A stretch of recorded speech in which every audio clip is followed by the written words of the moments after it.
ஜெய ஜெய சங்கர ஹர ஹர சங்கர மகாபெரிவா சரணம்.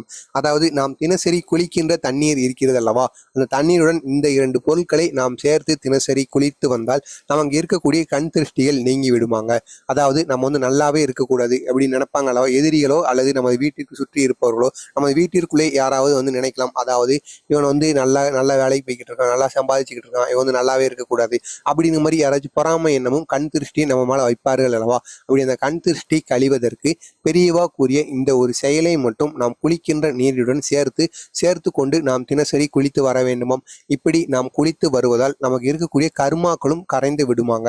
அதாவது நீங்கள் செய்த பாவமோ அல்லது நீங்கள் தெரிந்தோ தெரியாமலோ செய்த பாவங்கள் நீங்குவதற்கும் நீங்கள் குளிக்கின்ற நீரில் இந்த ஒரு பொருளை சேர்த்து வைத்து குளித்து வரலாமாங்க.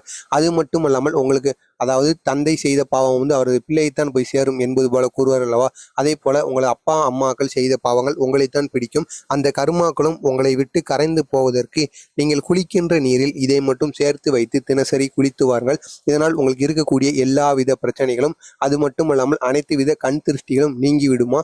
இதுக்கப்புறம் உங்களது வாழ்க்கையில் நல்ல நிகழ்வுகள் மட்டுமே நடக்குமாம். பொறாமை எண்ணம் கொண்டவராக இருப்பவர்கள் இதுக்கப்புறம் உங்க வாழ்க்கைக்கு வரமாட்டாங்க. இதுக்கப்புறம் உங்களது வாழ்க்கையும் சிறப்பாக தான் இருக்கும் என்று பெரியவா அவர்கள் அவரை சந்திக்க வந்த பக்தரிடம் கூறியிருக்கிறார். அதை பற்றி தான் நாம் இந்த வீடியோவில் முழுமையாக காணப்போகிறோம். நமது சேனலுக்கு நீங்கள் புதிய பார்வையாளராக இருந்தீங்கன்னா மறக்காமல் சப்ஸ்கிரைப் பண்ணிட்டு பாருங்க.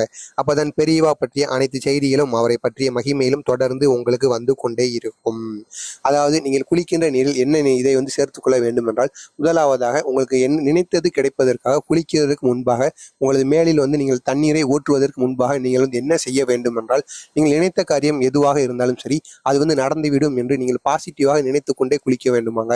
அதாவது தற்பொழுது எனக்கு நல்ல வேலை கிடைத்துவிடும் என்று நினைத்து கொண்டிருக்குமாம். கிடைக்குமா கிடைக்காதா என்ற ஒரு ஆழ்ந்த சிந்தனையில் நீங்கள் குளித்தீர்கள் என்றால் அது சத்தியமாக கிடைக்காதாங்க. முக்கியமாக நீங்கள் செய்ய வேண்டியது, குளிப்பதற்கு முன்பாக நீங்கள் நினைத்தது எதுவாக இருந்தாலும் சரி அதை பாசிட்டிவாக நீங்கள் நினைத்து கொண்டே குளிக்க வேண்டும். அப்பொழுது நீங்கள் நினைத்தது நடப்பதற்கு அதிகப்படியான வாய்ப்புகள் இருக்கிறதாம். அது மட்டும் அல்லாமல் இந்த இரண்டு பொருட்கள் சொன்னேன் அல்லவா, அந்த இரண்டு பொருட்களிலும் மகாலட்சுமி தாயாகட்டும், அது மட்டும் இல்லாமல் இன்னொரு தேயிலும் மாரியம்மன் குடியிருக்காங்க. இந்த ரெண்டு பொருட்களை நீங்கள் குளிக்கின்ற நீரில் சேர்த்து கொள்வதால் உங்களுக்கு உடம்பில் இருக்கின்ற நோய் நொடிகளும் அது மட்டும் அல்லாமல் கண் திருஷ்டிகளும் நீங்குவதற்கு அதிகப்படியான வாய்ப்புகள் இருக்கிறதாமங்க. முதலாவதாக வேப்பிலையையும் அதனுடன் மஞ்சள், அடுத்து ஒரு ஸ்பூன் கல் உப்பு, இந்த பொருட்களை சேர்த்து வைத்து நீங்கள் தினசரி குளித்து வர வேண்டுமாங்க.